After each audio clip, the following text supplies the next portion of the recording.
Вет аптекага киргенде башым айланат. Кайсы антибиотиктерди билбейм деген суроо келиптир. Антибиотиктерге карасак, негизинен малдын түрүнө жараша антибиотиктер айырмаланат. Мисалга жылкыга кеткен антибиотиктер башка, кой эчкиге кеткен антибиотиктер башка. Жылкыларды бөлүп калсак, жылкыларга бизде нутрипенстреп деген дарыбыз бар. Бунун составында пенициллин жана стрептомицин.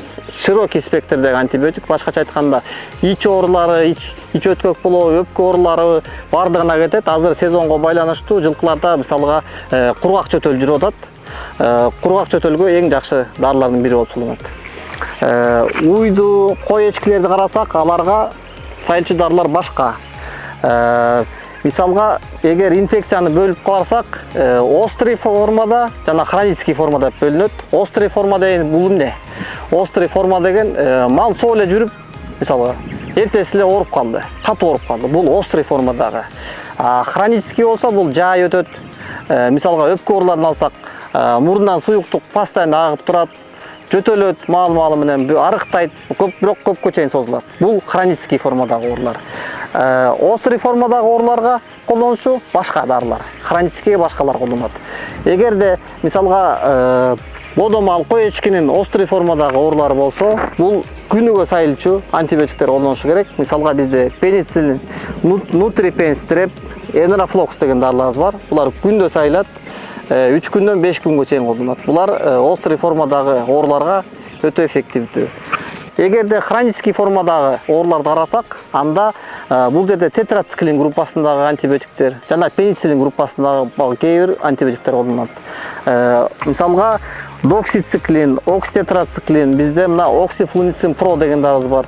Булар хронический жөтөлдөргө, мисалга өтө аксак ооруларына өтө жакшы кетет.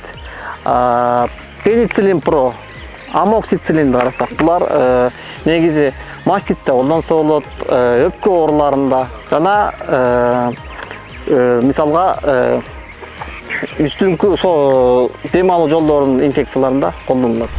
Антибиотик колдонуунун кандай пайдалары жана зыяндары болушу мүмкүн? Пайдаларына келсек, антибиотик колдонуу менен биз ар кандай инфекцияларды, малды инфекциялардан дарылайбыз. Зыяны болсо, эгер эрте сүтүн же этин колдонгон болсок, бул этте калдыктар калып калышы мүмкүн. Колдоноодун астында ар бир дарыны окуйсуздар. Мына период выведения деген жер бар. Ал жакта сүттө канча күн көрүлөт, этте канчалык болот экен бөлүнүп турат. Мисалга, нутрипенстрепти алсак, бул сүт менен акыркы сайылгандан кийин 3 күн катары менен ал сүттү колдонбойсуздар. Этке келсек 21 күн. Башкача айтканда 1 айдан кийин ал малдын эти колдонгонго даяр боло берет. Ушундай эле суроолоруңуздар бар болсо, мал чарбачылыгы боюнча ар кандай көйгөйлүү маселелер бар болсо, бизге комментарийден жазып кетиңиздер. Бардыгына жооп бергенге аракет кылабыз.